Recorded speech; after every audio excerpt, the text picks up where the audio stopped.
So sometimes it's just the idea of having to let go of something that you've been holding on to for such a long time. You know, the idea of the fact that you've been building it for years, months, you put time, effort, prayer, all of this stuff into it.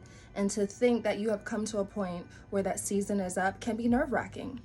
Just because there's longevity, it doesn't mean that it has not become a destructive thing to you or a thing that you've outgrown. Let's even look at the analogy of hair, okay? Your hair could be long and flowing and beautiful, but it could also be fried, dyed, and laid to the side, and you need to cut it off, and it needs to go. It may appear one way, but the reality of the fact could be destructive, and it could be a thing that you need to let go and release. So in my little testimony, right, I remember I was in high school, I had this little boyfriend, right?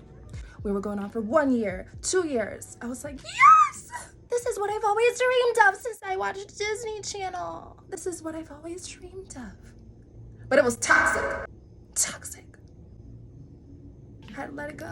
But on a serious note, looking back at it as an adult, I guess I stayed because it was just my inner child that was longing for stability and consistency, even if it was at the expense of my own life, my own soul. So the longer that the months went on and the years went on, was the more that I deemed myself as a person who had been successful at this thing called love, right? But this was not love at all. This was lust mixed with hate, straight up.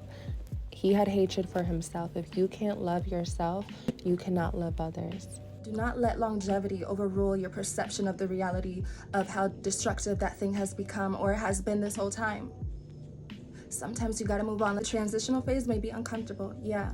But trust me, it's gonna feel so much better. It's gonna be so worth it. It's gonna be so liberating. It's gonna be so free. Because new growth will come in. What it was always supposed to be for you and for that thing is what it will become. Do not despise the day of small beginnings. And do not cleave to a spirit of fear. God has not given you a spirit of fear, but of power and of love and of a sound mind. Do not cleave to fear. And do not fail to perceive the new thing that God is doing. It's gonna be a little bit uncomfortable because it's new. But follow the conviction of the Lord and enter into that new thing, because you're going to enter into it. You're going to be like, dang, I wish I did this a long time ago. God has not given you a spirit of fear. You can do all things through Christ, okay? I pray God gives you the strength to release whatever it is you've been holding on to, and I pray he gives you discernment to see what it is. I pray that God softens your heart and gives you the discernment, the diligence to yield to the call of releasing whatever you need to in this season.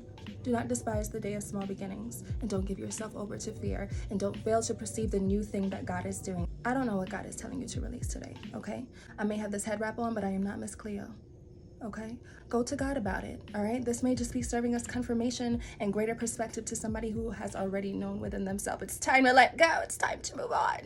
It will feel so good eventually. I'm telling you, all right? He's doing a new thing. Do you not perceive it? Hallelujah. My new thing is this channel. I mean, it's actually old, but you know, I'm coming with a new vibe. You feel me? Speaking of which, you're liking and viewing, but you're forgetting to subscribe. Like, comment, subscribe, and share. God bless you. Later. This is always